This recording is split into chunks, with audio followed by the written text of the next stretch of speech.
আসসালামু আলাইকুম ওয়া রাহমাতুল্লাহি ওয়া বারাকাতুহু।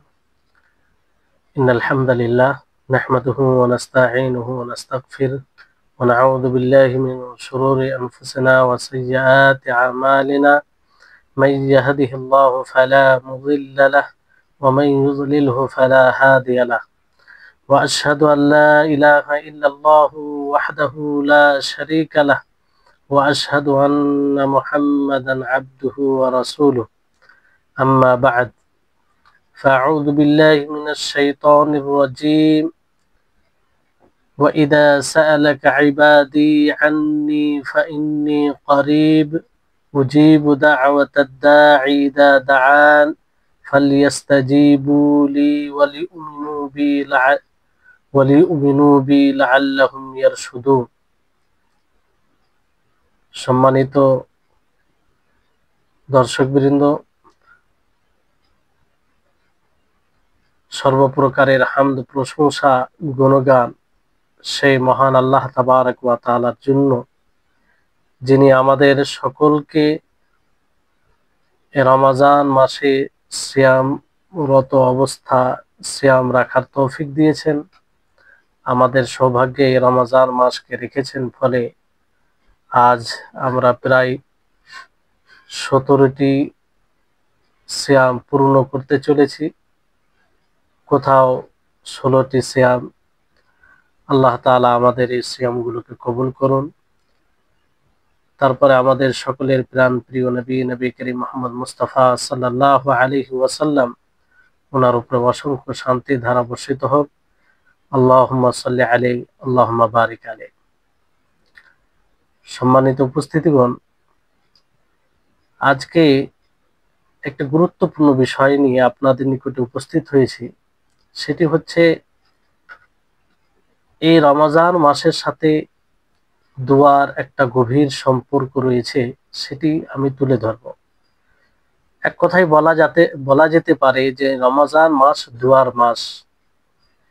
এই রমজান মাসে আমরা দোয়ার মাধ্যমে আল্লাহর নিকট থেকে অনেক কিছু অর্জন করতে পারি। দোয়ার এমনিতেই অনেক গুরুত্ব রয়েছে, যা থেকে আপনারা আশা করি অবগত আছেন।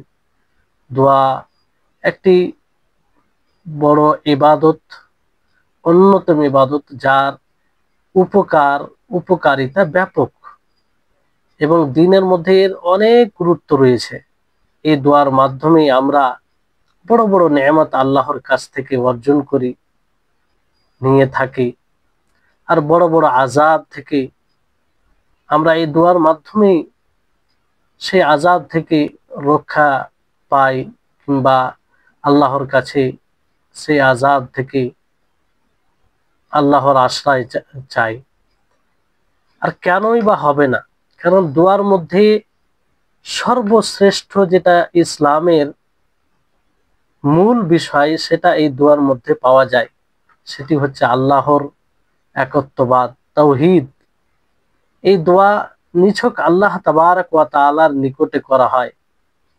এই দোয়া তখনই গ্রহণযোগ্য হবে যখন একমাত্র আল্লাহ তাবারক ওয়া তাআলার জন্যই করব। এটি সমস্ত বিষয়ের মূল বিষয়, তাওহীদ। আর এই বিষয়টি দোয়াতে অবলোকন করা যায়, যেটি দিনের শিকড় বলতে পারে।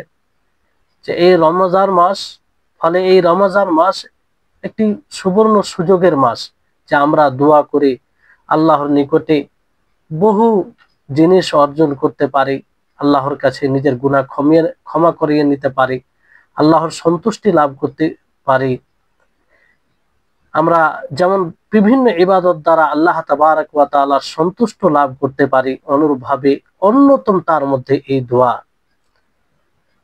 কারণ এই দোয়া কিছু কিছু সময় রয়েছে, যে সময়ে আমরা অধিকভাবে দোয়া করে আল্লাহর নিকটে তার সন্তুষ্টি লাভ করতে পারি। তার মধ্যে এই রমজান মাস।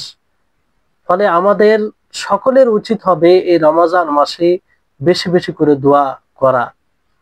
আমরা এটাকে উপেক্ষা করে চলতে পারি না। কোনো মুমিন এই দোয়া থেকে এই রমজান মাসে উদাসীন হতে পারে না।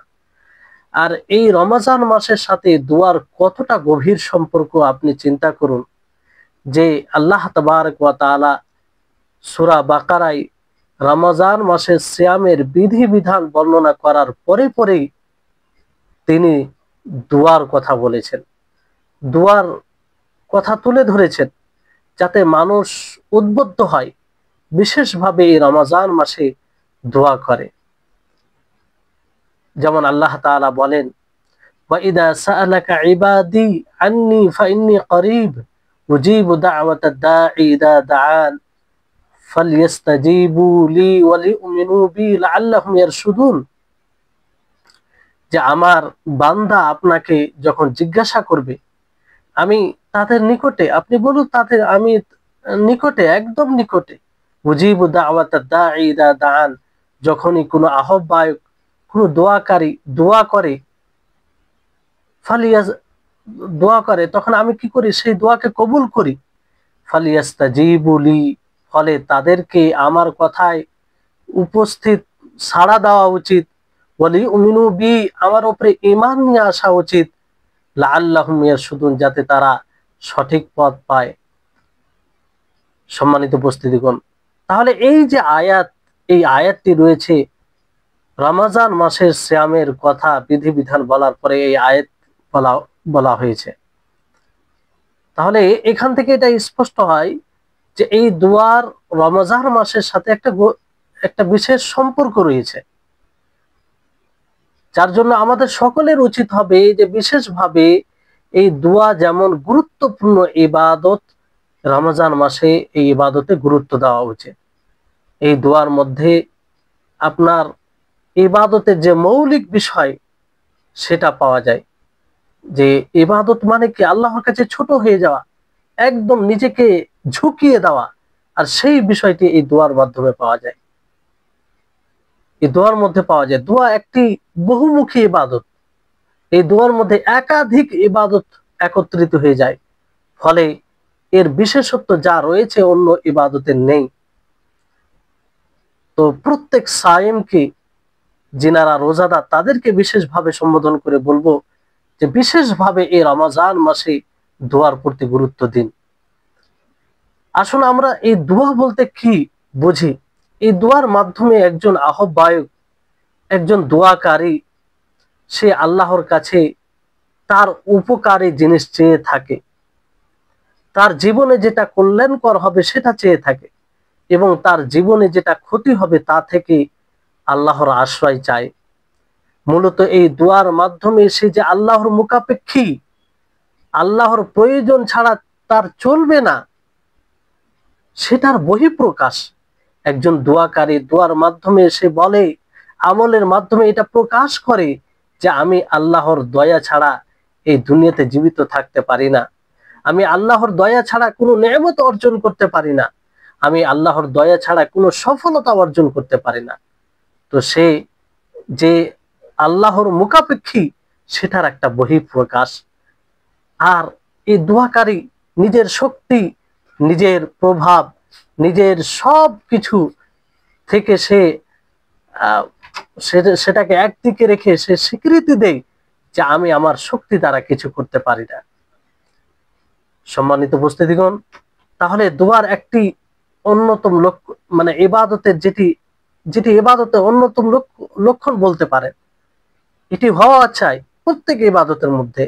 আর সেটা দোয়ার মাধ্যমে পাওয়া যায়, যে একজন বান্দা আল্লাহর কাছে নত হয়ে যাবে। আর এই দোয়ার মাধ্যমে আল্লাহ তাবারক ওয়া তাআলার প্রশংসা করা হয়, আল্লাহ তাআলার কৃতজ্ঞতা প্রশংসা করা হয়, তার নাম করা হয়, তিনি যে মহা শক্তিশালী তার স্বীকৃতি দেওয়া হয়, সেটার মানে আমলের মাধ্যমে স্বীকার করা হয়। তো এই হচ্ছে দোয়া।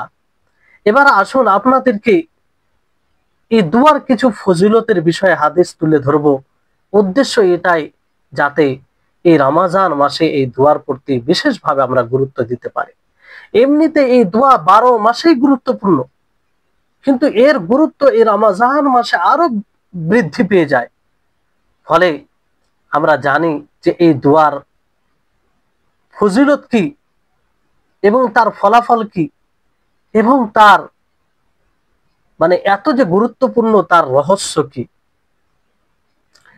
এটা মানে এক আলোচনায় সংক্ষিপ্ত আলোচনায় এই সমস্ত বিষয় নিয়ে আসা সম্ভব নয়, তারপরও আপনাদেরকে কিছু ইঙ্গিত করব যাতে আপনারা উপলব্ধি করতে পারেন। দেখুন, দুয়ার মাধ্যমে আল্লাহ তাবারক ওয়া তাআলার ইতাআত করা হয়, আল্লাহ তাবারক ওয়া তাআলার অনুসরণ করা হয়, তার হুকুম, তার আদেশকে মানা হয়। আর আমরা সকলেই জানি যে আল্লাহ তাবারক ওয়া তাআলার যে কোনো আদেশকে মানা, যে কোনো হুকুমকে পালন করা, এটা আল্লাহ তাবারক ওয়া তাআলার ইতাআত, আল্লাহ তাবারক ওয়া তাআলার অনুসরণ। আল্লাহ তাবারক ওয়া তাআলা সূরা গাফিরে বলেন, ওয়া ক্বালা রাব্বুকুম উদউনি আস্তাজিব লাকুম, যে তোমার রব বলে উদউনি আস্তাজিব লাকুম, যে তোমরা আমার কাছে দোয়া করো, আমি তোমাদের দোয়াকে কবুল করব। তাহলে আল্লাহ তাআলা দোয়ার আদেশ দিচ্ছেন, তো আপনি দোয়া করছেন মানে আল্লাহর আদেশকে পালন করছেন, আল্লাহর হুকুমকে পালন করছেন। ফলে এই দোয়া করুন, আল্লাহর আদেশকে পালন করুন, দোয়ার মাধ্যমে আপনি নিজেকে আল্লাহর সামনে নত করছেন। এটি একটা ফজিলতের বিষয় যে আপনি দোয়া করে আল্লাহর হুকুম, তার আনুগত্য প্রকাশ করছেন। পার্থিব জীবনে যেটা আপনার দরকার সেটা চাওয়ার সাথে সাথে আপনি মূল এক মানে গুরুত্বপূর্ণ ইবাদত করছেন, এটা বড় বিষয়। তারপরে এই দোয়া বিশেষভাবে ইবাদত, নবী করিম মুহাম্মদ সাল্লাল্লাহু আলাইহি সাল্লাম বলেছেন সবকিছু ইবাদত, সিয়াম, সালাত, যাকাত, যা কিছু রয়েছে যেগুলো আল্লাহর সন্তুষ্টির জন্য আমরা করে থাকি সেটাই ইবাদত। কিন্তু বিশেষভাবে নবী করিম মুহাম্মদ সাল্লাল্লাহু আলাইহি সাল্লাম এই দোয়াকে ইবাদত বলেছেন। আল্লাহ নবী বলেন, আদ-দুআ হুয়াল ইবাদাহ, যে দোয়াটাই হচ্ছে প্রকৃত ইবাদত। কেন? তার কারণ হচ্ছে এর গুরুত্ব, এর মাহাত্ম্য এবং এই দোয়ার মধ্যে যে বিশেষত্ব রয়েছে যা অন্য ইবাদতের মধ্যে নেই। ফলে এর গুরুত্ব, মাহাত্ম্য প্রকাশ করতে গিয়ে আল্লাহ নবী দোয়াকেই ইবাদত বলেন, যে আদ-দুআ হুয়াল ইবাদাহ, যে দোয়াটাই হচ্ছে ইবাদত। আর এই হাদিসটি রয়েছে তিরমিজি, সুনান তিরমিজিতে, আল্লামা আলবানী বিশুদ্ধ বলেছেন। তারপরে দোয়া যে ব্যক্তি করে সে অহংকার থেকে মুক্ত থাকে, সে অহংকারী হয় না। সে অহংকারী কি করে হবে? দোয়া মানেই হচ্ছে আল্লাহর কাছে ছোট হওয়া, দোয়া মানেই হচ্ছে আল্লাহ তাআলার মুখাপেক্ষী মনে করা, দোয়া মানেই হচ্ছে যে আল্লাহ তাআলার রহমত, তার তৌফিক ছাড়া আমরা কিছু করতে পারি না। তো তার মধ্যে অহংকার কি করে আসতে পারে? আর সেটার দিকেই আল্লাহ তাআলা ইঙ্গিত করে বলেছেন, ওয়াকালা রাব্বুকুম উদউনি আস্তাজিব লাকুম ইন্নাল্লাযীনা ইস্তাকবিরুনা আন ইবাদাতি সায়াদখুলুনা জাহান্নামা দাখিরিন, যে তোমার রব বলে উদউনি, তোমরা আমার কাছে দোয়া করো, আস্তাজিব লাকুম, যে আমি তোমাদের দোয়াতে সাড়া দেব, আমি তোমাদের দোয়াকে কবুল করব। ইন্নাল্লাযীনা ইস্তাকবিরুনা আন ইবাদাতি, যারা আমার ইবাদত থেকে অহংকার করে, অহংকার বশত তারা ইবাদত থেকে পিছিয়ে যায়, সায়াদখুলুনা জাহান্নামা দাখিরিন, তারা জাহান্নামে লাঞ্ছিত, অপমানিত হয়ে প্রবেশ করবে। সম্মানিত উপস্থিতিগণ, তাহলে এখানে ইস্তাকবিরুনা আন ইবাদাতি আল্লাহ তাবারক ওয়া তাআলা বলেছেন ইবাদত থেকে, এখানে দোয়া, যে দোয়া থেকে অহংকার করে, মানে দোয়া করে না, দোয়ার ব্যাপারে উদাসীন, দোয়াকে প্রয়োজন মনে করে না, তো দোয়া না করা এটা অহংকারের লক্ষণ। আর দোয়া করছে মানে অহংকার মুক্ত। তো এই হচ্ছে দোয়ার ফজিলত, যে আপনি দোয়া করতে গেলে অহংকার মুক্ত হবেন। তারপরে এই দোয়া আল্লাহর নিকটে সবচেয়ে সম্মানিত বিষয়। আপনি দোয়া করে আল্লাহর নিকটে সম্মানিত হতে পারেন, যেহেতু দোয়াটা হচ্ছে সম্মানিত জিনিস আল্লাহর নিকটে। নবী করিম মুহাম্মদ সাল্লাল্লাহু আলাইহি সাল্লাম বলেন যে লাইসা শাইউন আকরামু আলাল্লাহি আযজা ওয়া জাল মিনাদ দুআ। এই হাদিসটি সুনান তিরমিজিতে রয়েছে, আর বিশুদ্ধ হাদিস। ইমাম বুখারী রাহিমাহুল্লাহ আদাবুল মুফরাদও হাদিসটি নিয়ে এসেছেন, যে আল্লাহর নিকটে সবচেয়ে সম্মানিত বিষয়, জিনিস হচ্ছে দোয়া। দোয়া সম্মানিত বিষয়, কারণ দোয়া দ্বারাতে আল্লাহ তাআলার প্রশংসা করা হয়। আল্লাহ তাআলার যে তিনি মহাশক্তিশালী, এটার দোয়ার মাধ্যমে উপলব্ধি হয় যে আল্লাহ তাআলা সত্যি মহাশক্তিশালী। এই দোয়া দোয়া মাধ্যমে আল্লাহ তাআলার আমাদের ক্রোধ থেকে আমরা বাঁচতে পারি। যারা আল্লাহর নিকটে দোয়া করে তার শরণাপন্ন হয়, তারা মূলত আল্লাহর গজব, আল্লাহর ক্রোধ, আল্লাহর রাগ থেকে বেঁচে থাকে। কত চমৎকার বিষয় আপনি চিন্তা করুন, যে আমরা মানুষের কাছে যদি চাই তাহলে মানুষ ক্ষিপ্ত হয়, মানুষ রাগান্বিত হয়, কিন্তু আল্লাহ তাআলা তিনি কত দয়ালু, কি পরম দয়ালু, তার দয়ার কোনো সীমা নেই, যে তার কাছে যদি আমরা না চাই তাহলে আল্লাহ তাআলা রাগান্বিত হয়, আর চাইলে আরো খুশি হয়, তিনি সন্তুষ্ট হন, কারণ এটি ইবাদত। নবী করিম মুহাম্মদ সাল্লাল্লাহু আলাইহি ওয়াসাল্লাম বলেন, মাল্লাম ইয়াসআলিল্লাহ ইয়াগদাব আলাইহি, যে ব্যক্তি আল্লাহর কাছে চাইবে না তার উপরে আল্লাহ তাআলা রাগ করেন, ক্রোধ করেন। তাহলে চিন্তা করুন, যে আপনি যদি দোয়া থেকে উদাসীন হই, দোয়া না করি আল্লাহর কাছে, তাহলে আল্লাহ তাআলা রাগ করে, আর দোয়া করলে চাইলে আল্লাহ তাআলা সন্তুষ্ট হন। এই দোয়ার মাধ্যমে হৃদয় বক্ষ প্রশস্ত হয়, মুসিবত বালা, মুসিবত দুঃখ বেদনা দূরীভূত হয়, তারপরে আমাদের যে বিষয়গুলো কঠিন বিষয়ের সম্মুখীন হয় সেগুলো সহজ হয়। এই জন্য আমাদেরকে দোয়া করতে হবে। একজন দোয়াকারী মূলত আল্লাহ তাআলার উপরে ভরসা করে, তার উপরে আস্থা রাখে। আর ভরসা মানে হৃদয়ের আস্থাশীল হওয়া আল্লাহর উপরে, সাথে সাথে সে শরীয়ত সম্মত কারণগুলো অবলম্বন করবে। এটাই হচ্ছে দোয়া। দোয়ার মাধ্যমে আল্লাহ তাআলার সে সহযোগিতা চাইবে। দোয়ার মাধ্যমে একজন দোয়াকারী নিজের সমস্ত বিষয়কে আল্লাহর নিকটে সুপুর্দ করে দেয়, আল্লাহর হাওয়ালে করে দেয়, এবং আল্লাহর শক্তির অধীনেই সবকিছু মনে করে। দোয়া একটি মানে আত্মসম্মানকে বাড়িয়ে দেওয়ার একটি অন্যতম মাধ্যম। যে ব্যক্তি দোয়া করে তার মধ্যে একটা আত্মসম্মান থাকে, কারণ সে ওই সত্তার উপরে ভরসা রাখে, ওই সত্তার প্রয়োজন মনে করে যে সত্তা তাকে সৃষ্টি করেছে। সে মাখলুকের নিকটে সে নিজেকে মানে ওই রকম নত করে না। কারণ দোয়ার মাধ্যমে একজন আহ্বায়ক সে বড় মজবুত, যার উপরে আস্থাশীল হওয়া দরকার, যার উপরে ভরসা করা দরকার, তার উপরে ভরসা করে, তার নিকটেই নিজের প্রয়োজনকে উপস্থাপন করে এবং সমস্ত বিষয় তার সামনে তুলে ধরে। তাই হচ্ছে এই দোয়ার মাধ্যমে মানুষের হৃদয় কোমল হয়, মানুষ নিজের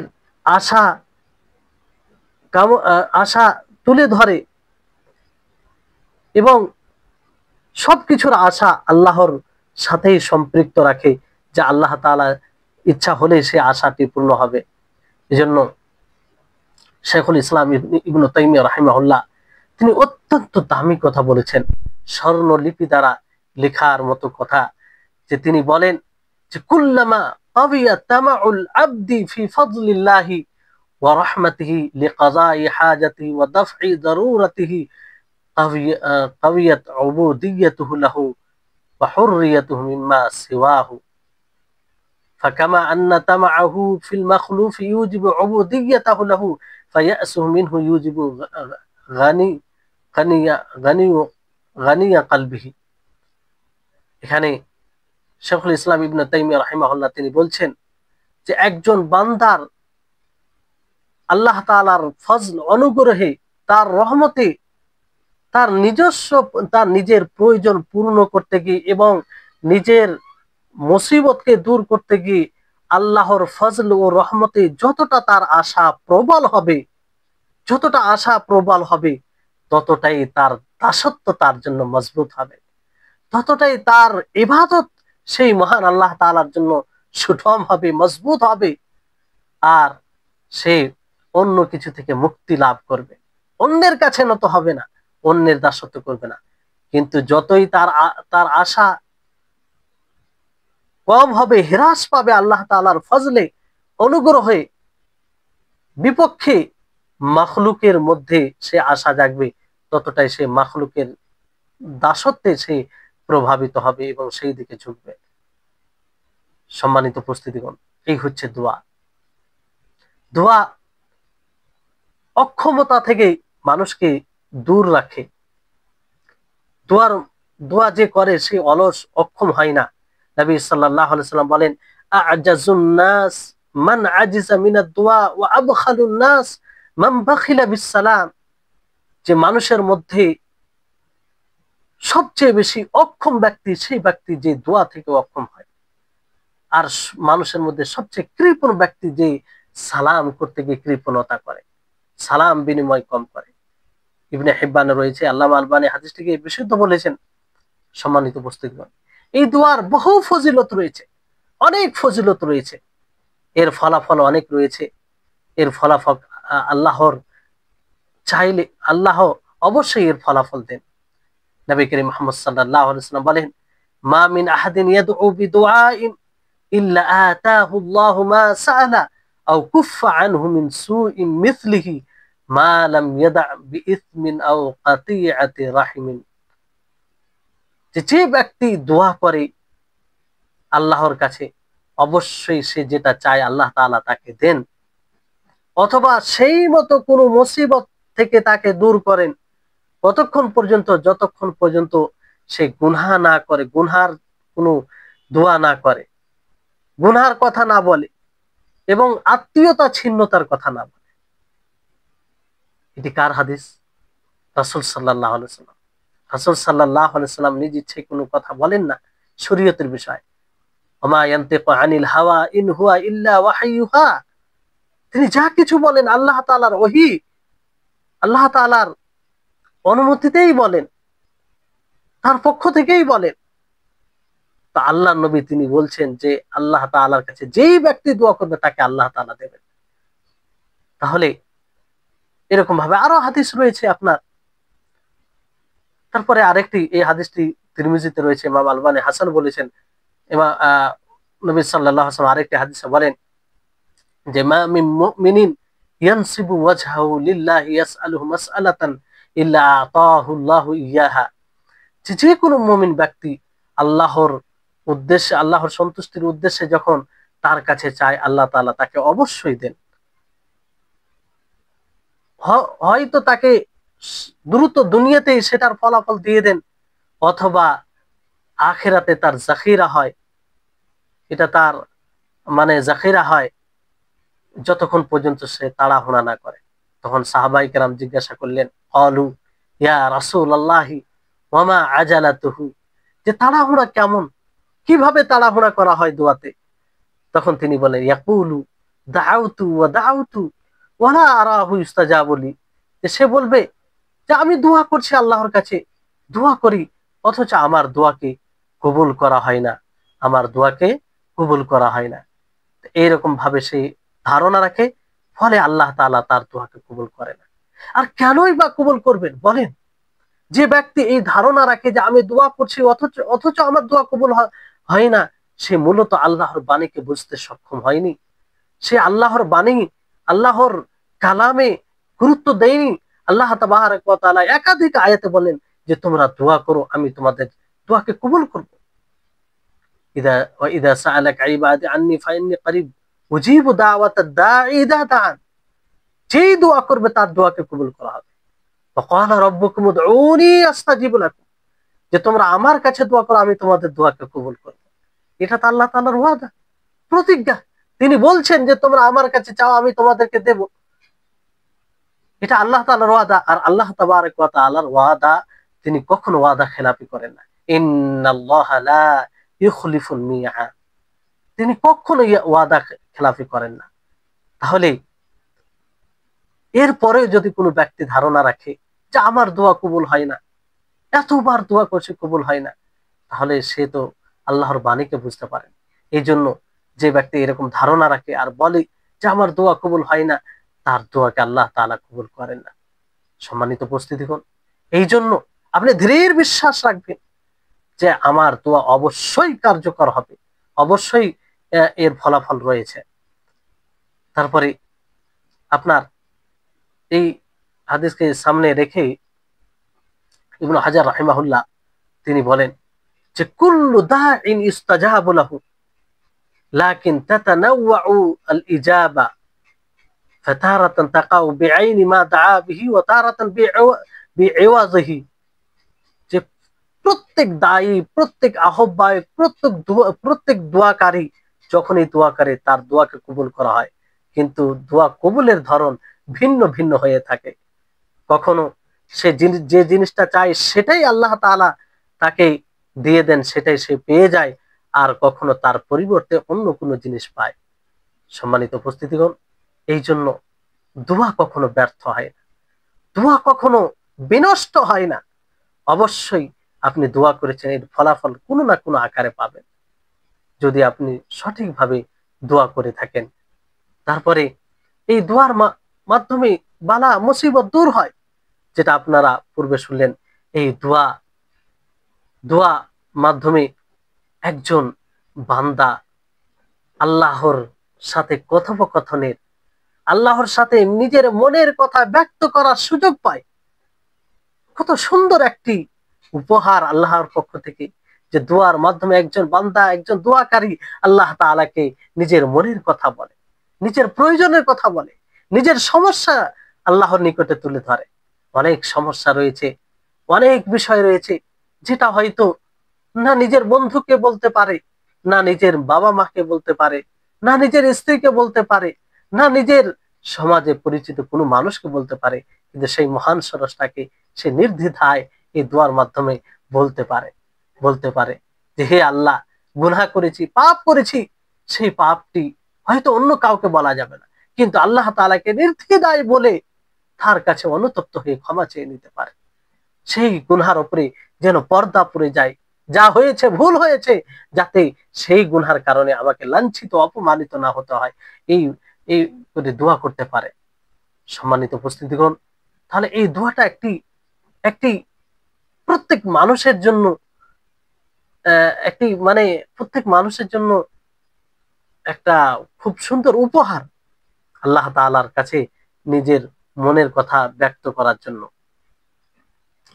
আর এই দোয়ার মাধ্যমে মানুষ সৎ পথে অনড় থাকতে পারে, সিরাতে মুস্তাকিমে অনড় থাকতে পারে। এই জন্য নবী করিম মুহাম্মদ সাল্লাল্লাহু আলাইহি ওয়াসাল্লাম সবসময় আল্লাহর কাছে দোয়া করতেন। চিন্তা করুন যে মহান আল্লাহ তাবারক ওয়া তাআলা আল্লাহর নবীকে সর্বসম্মানিত করেছেন, তিনি দুনিয়াতেও সর্বসম্মানিত এবং আখিরাতেও। তারপরও তিনি দোয়া করতেন আল্লাহর কাছে, ইয়া মুকাল্লিবাল কুলুব সাব্বিত কলবি আলা দীন, আল্লাহুম্মা মুসাররিফাল কুলুব সাররিফ কুলুবানা আলা তাআতিক। হে হৃদয় পরিবর্তনকারী, তুমি আমার হৃদয়কে তোমার ইতাআতের উপরে, তোমার অনুসরণের উপরে অনড় রাখো। ইহদিনাস সিরাতাল মুস্তাকিম, যে হে আল্লাহ, তুমি আমাদেরকে সিরাতে মুস্তাকিমের সরল পথে পরিচালিত করুন। এইভাবে দোয়া করা হয়। তারপরে দুশমনদের বিরুদ্ধে অনড় থাকা যায় এই দোয়ার মাধ্যমে। যেমন কোরআনে রয়েছে যে তালুত এবং তার সেনাবাহিনীর ব্যাপারে, যে যখন জালুত তার যে সেনাবাহিনী ছিল তার বিপক্ষে তার দোয়া করেছিল, কিভাবে যে ক্বালু রব্বানা আফরিগ আলাইনা সাবরান ওয়া সাব্বিত আকদামানা ওয়ানসুরনা আলাল কওমিল কাফির।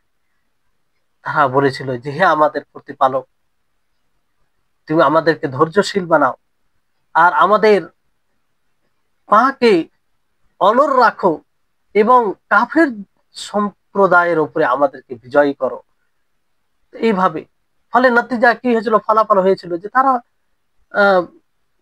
মানে পরাজয়ী হয়েছিল, যারা বিপক্ষে ছিল। ফাহাজামুহুম বিইযনিল্লাহি ওয়া কাতালা দাউদ জালুত। তো এইভাবে দোয়ার মাধ্যমে এই ফলাফল লাভ করেছিল। সম্মানিত উপস্থিতিগণ, সবচেয়ে বড় বিষয় যে এই দোয়া এক মাজলুম ব্যক্তির জন্য, এক অসহায় মানুষের জন্য, এক অত্যাচারিত মানুষের জন্য মানে প্রশান্তি কিংবা প্রশান্তি পাওয়ার, সান্ত্বনা পাওয়ার একটি উত্তম হাতিয়ার কিংবা মাধ্যম। এক মাজলুম ব্যক্তি, অত্যাচারিত ব্যক্তি যখন কোনো ধার পায় না, কাউকে পায় না তার অত্যাচারকে দূর করার জন্য, তার উপরে যে জুলুম হচ্ছে সেটাকে দূর করার জন্য, তা থেকে বাঁচার জন্য কেউ তার সহযোগিতা করে না, কেউ তার পাশে দাঁড়ায় না, তখন সেই মাজলুম ব্যক্তি, সেই অত্যাচারিত ব্যক্তি আল্লাহকে বলে যে হে আল্লাহ, তুমি আমাকে এই জুলুম থেকে রক্ষা করো, তুমি এই জালিমকে ধ্বংস করো। আর মাজলুমের দোয়ার ব্যাপারে হাদিসে আছে, যখন কোনো মাজলুম ব্যক্তি আল্লাহর কাছে দোয়া করে, তো সেই মাজলুম ব্যক্তি দোয়া ও আল্লাহর মাঝে কবুলের দিক দিয়ে কোনো প্রাচীর থাকে না, আল্লাহ তাআলা সেটা গ্রহণ করে। তাহলে এই মাজলুম ব্যক্তি, অত্যাচারিত ব্যক্তি, তার যখন সহযোগিতার সমস্ত দ্বার বন্ধ হয়ে যায়, তার জুলুমকে কে দূর করবে, অন্যায়কে দূর করবে, কে বাঁচাবে, কেউ কাউকে পায় না, কে সহযোগিতা করবে কাউকে পায় না, তখন সে আল্লাহর নিকটে হাত উত্তোলন করে, সেই মহান মহান শক্তিশালী যিনি, তার নিকটে ফরিয়াদ করে, তার সহযোগিতা কামনা করে, তার কাছে দোয়া করে। এই হচ্ছে দোয়া। তাহলে দোয়া এই দোয়া হচ্ছে বিশাল বড় একটি আমাদের সকলের জন্য নেয়ামত, উপহার। সম্মানিত উপস্থিতিগণ, বিশেষভাবে এই রমজান মাসে এই দোয়ার সুযোগ আমরা আরো প্রবল ভাবে পেয়ে যাই, যে সময়ে আল্লাহ তাআলা আমাদের দোয়াকে কবুল করেন। আপনারা জানেন যে শেষ রাত্রের শেষাংশে, গভীর রাত্রে আল্লাহ তাবারক ওয়া তাআলা নিচে আসমানে নেমে আসেন। তিনি বলেন যে হাল মিন সাইল ফাউতিহি, হাল মিন মুস্তাগফির ফাগফির লাহু, যে আছে কোনো প্রশ্নকারী, যে চাইবে, যে আমার কাছে কিছু বলবে, আমি তার কথা শুনবো, আমি তাকে দেব। আছে কোনো আমার নিকটে ক্ষমা প্রার্থনাকারী, যে আমার কাছে ক্ষমা চাইবে, আমি তাকে ক্ষমা করব। আল্লাহ তাবারক ওয়া তাআলা সেই গভীর রাত্রে ডাক দিয়ে বান্দাদেরকে বলে যে এসো আমার কাছে ক্ষমা চাও, এসো আমার কাছে রুজি চাও, এসো আমার কাছে তোমাদের সমস্যা তুলে ধরো, তোমাদের সমস্যাকে দূর করব। বলুন, এই সুযোগটা তো আমরা রমজান মাসেই বেশি পাই।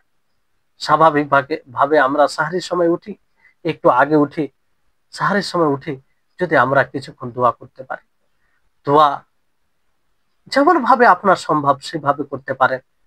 আল্লাহর কাছে চান, নিজের গুনাহ ক্ষমা ক্ষমা করিয়ে নিন, অনুতপ্ত হন, তওবা করেন, আগামীতে ভালো কাজ করার প্রবল এবং দৃঢ় সংকল্প করেন, এবং আল্লাহর সহযোগিতা চান আপনি নিজের ইবাদতে। এইভাবে আপনি দোয়া করতে পারেন।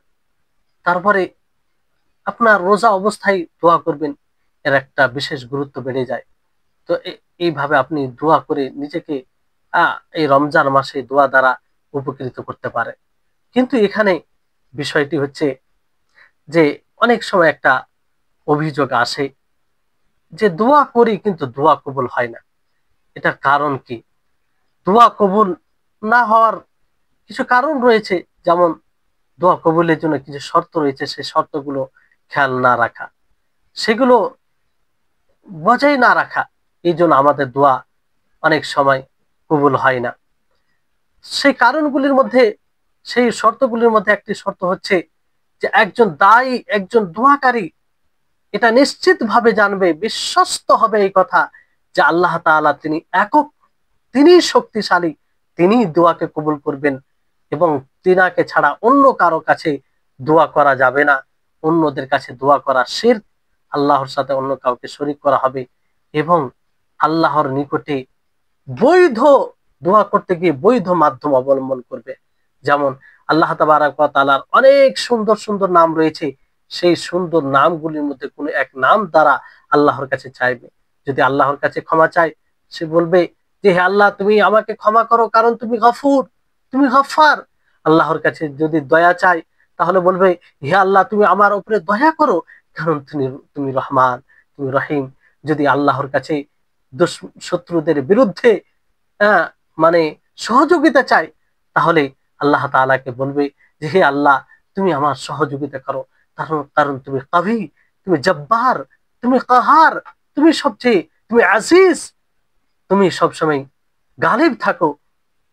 তো এইভাবে আল্লাহর কাছে নাম, তার যেই জিনিসটা চাইবো সেই জিনিসের সাথে সম্পৃক্ত যেটা নাম আছে, সেই নামের ওসিলাতে আমরা আল্লাহর কাছে চাইতে পারি। কিংবা আমরা নিজের সৎ আমল যেগুলো নিছক আল্লাহ তাবারক ওয়া তাআলার সন্তুষ্টি লাভের উদ্দেশ্যে করেছি, সেই নামগুলো দ্বারা, সেই সৎ আমলের ওসিলা নিয়ে আমরা দোয়া করতে পারি। কোনো ব্যক্তির ওসিলা চলবে না, কোনো ব্যক্তির ওসিলা চলবে না, মনে রাখবেন। বৈধ ওয়াসিলা বলতে আপনি সৎ আমলের ওয়াসিলা নিতে পারেন, আল্লাহ তাআলার নামের ওয়াসিলা নিতে পারেন। বাকি কোন ব্যক্তি, এমনকি নবী করিম মুহাম্মদ সাল্লাল্লাহু আলাইহি সাল্লামের ব্যক্তিত্বের ওয়াসিলা নেওয়া যাবে না। এটা প্রমাণিত নয়, এটা ঠিক হবে না। কারণ আল্লাহ তাবারক ওয়া তাআলা যেখানেই দোয়ার কথা বলেছেন, সেখানে তিনি বলেছেন তোমরা আমার কাছে সরাসরি চাও। অনেক ভাই মনে করে যে আমরা গুনাহগার, আমরা পাপী, তো কি করে আল্লাহর কাছে সরাসরি চাইবো? এই জন্য আমাদের মধ্যে যারা সৎ আছে তাদের ওসিলায় আমরা দোয়া করব, কিংবা নবীর ওসিলায় দোয়া করব। এটা আপনার একদম ভুল ধারণা, কোরআন হাদিস বিরোধী ধারণা। কারণ আল্লাহ তাআলা, আপনারা পূর্বে শুনলেন, আল্লাহ তাআলা সরাসরি বলেন ওয়াকালা রাব্বুকুম উদউনি আস্তাজিব লাকুম, যে তোমরা আমার কাছে দোয়া করো, আমি তোমাদের দোয়া করব। এখানে কি আল্লাহ তাআলা বলেছেন যে তোমরা পাপী গুনাহগার, তোমাদের মধ্যে যারা গুনাহগার আছে তোমরা অন্য কারো মাধ্যমে আমার কাছে চাইবে? এরকম কথা আল্লাহ তাআলা বলেছেন? বলেননি। কোন আয়াতে আল্লাহ তাআলা বলেনি, না রাসূল সাল্লাল্লাহু আলাইহি সাল্লাম কোন হাদিসে এটার ইশারা ইঙ্গিত করেছেন। তারপরে আপনার আল্লাহর মানে দোয়া করতে গিয়ে তাড়াহুড়া করবেন না। এই জন্য পূর্বের হাদিসে আপনারা বুঝতে পেরেছেন যে তাড়াহুড়া করতে গেলে দোয়া কবুল হবে না। হ্যাঁ, কারণ দোয়া আপনি কল্যাণ মনে করেছেন, আল্লাহর ব্যাপারে ভালো ধারণা রাখবেন, হৃদয়কে উপস্থিত রাখবেন এবং হালাল ভক্ষণ করবেন।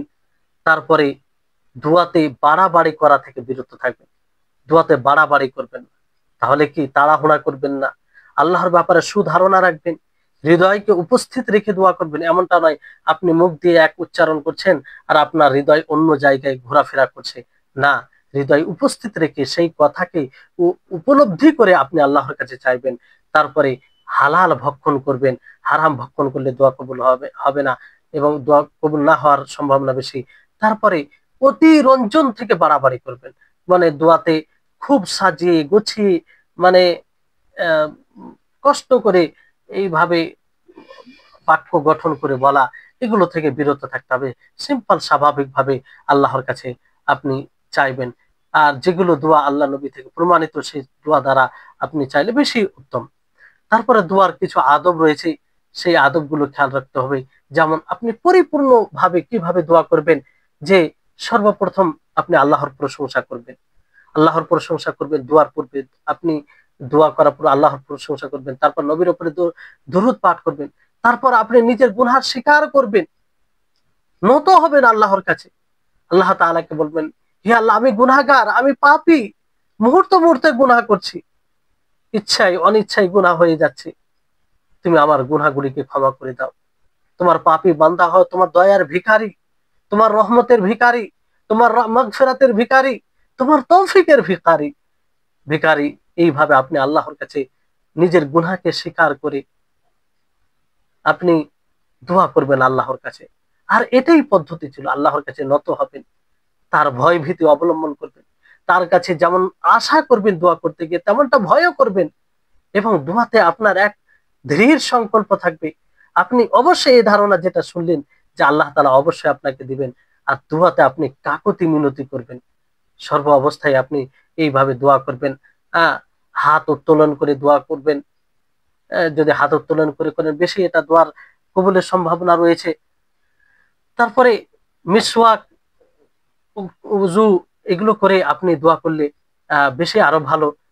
আর এমনি চলতে ফিরতে যখন তখন দোয়া করা যায়, কিন্তু বিশেষভাবে দোয়া করতে গেলে, এরকম ভাবে করতে গেলে বেশি এটা উত্তম হবে।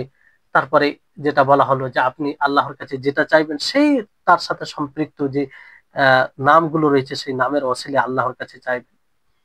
আর না, আম্বিয়াদের এটাই মানে পদ্ধতি ছিল, মানহাজ ছিল, তাদের আদর্শ ছিল, এইভাবে তারা আল্লাহর কাছে দোয়া করতেন। আদম আলাইহিস সালামকে দেখে, তার দোয়াকে দেখেছেন, তেনার দ্বারা যখন ভুল হয় তখন কি বলেছিলেন আল্লাহকে? রব্বানা যালামনা আনফুসানা ওয়া ইল্লাম তাগফির লানা ওয়া তারহামনা লানাকুনান্না মিনাল খাসিরিন। যে হে আল্লাহ, হে আমার প্রতিপালক, আমরা নিজের নফসের উপরে, আত্মার উপরে জুলুম করেছি, অন্যায় করেছি, তুমি আমাদেরকে ক্ষমা করে দাও।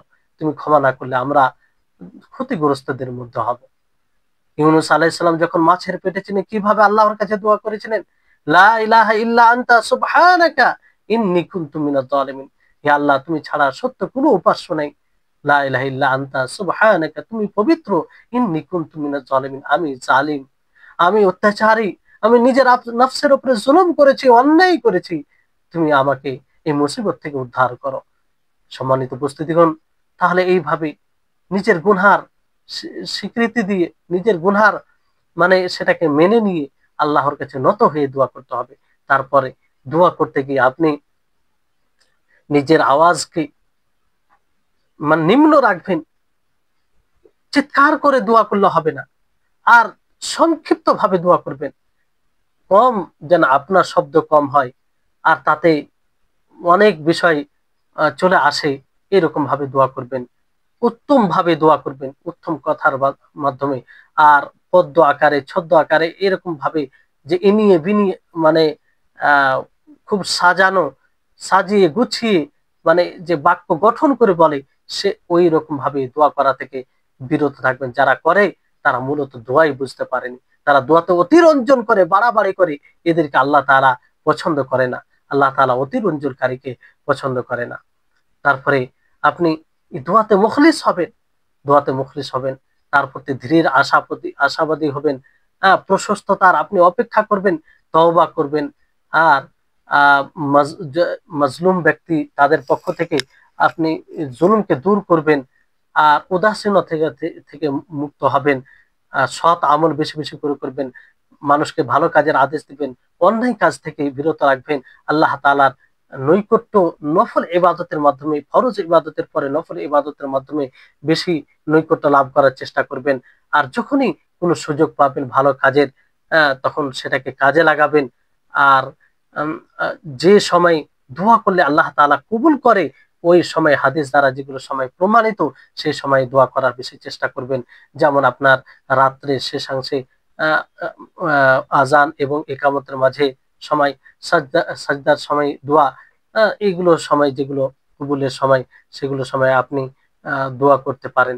এতে এই সময় দোয়া করলে ফলাফল বেশি হবে।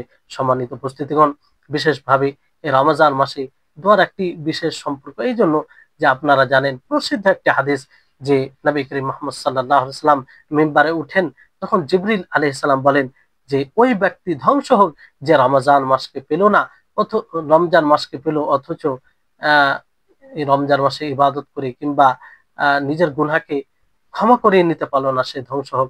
তখন আল্লাহ নবী তার ব্যাপারে আমিন বলেছিলেন, আমিন বলেছিলেন।